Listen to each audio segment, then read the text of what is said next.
Tässä on itse tekemäni linnunpönttö. Siitä tuli sellainen kuin sattui tulemaan. Tämän erikoisuus on se, että täällä on pönttökamera tehty suht edullisesti sisälle.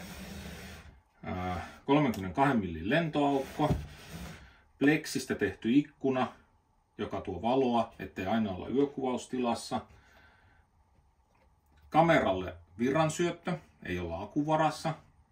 Ensi kerralla teen kyllä tämän järkevämmin alapintaan, mutta tämä on ensimmäinen tällainen kamerapönttö, mitä on tehnyt.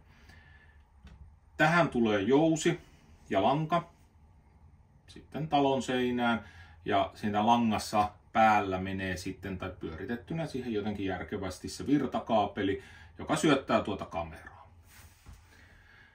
Sillä saadaan aikaiseksi se, että kun puu heiluu, niin se ei venyttele sitä johtoa, mutta pysyy mukavan kireällä. Tein nyt tämmöiset lenkit, millä pönttö laitetaan puuhun.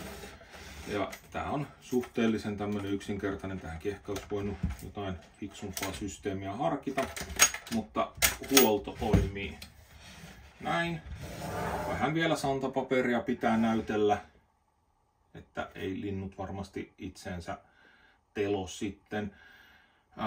Kamera, 2 pientä reikää on infrapunavaloille.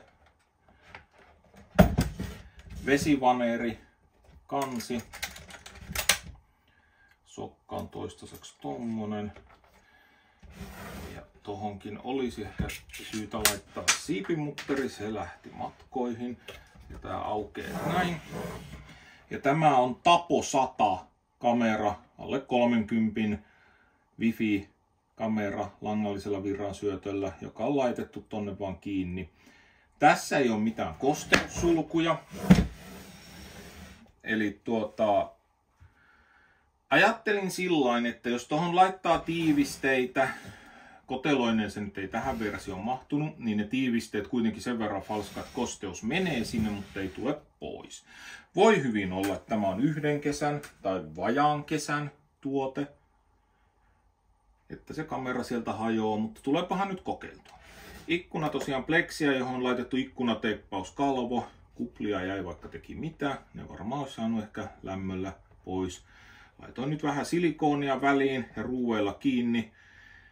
Ja ei tuule liikaa ja pöntön sisään siis. Ja siksi toi kalvo siis, ettei sieltä näy ulos, koska ei ole idea, että linnut pelkää ulkona liikkuvia. Idea on vain saada valoa sisään. Mutta pönttö on tarkoitus tänään ripustaa paikalleen.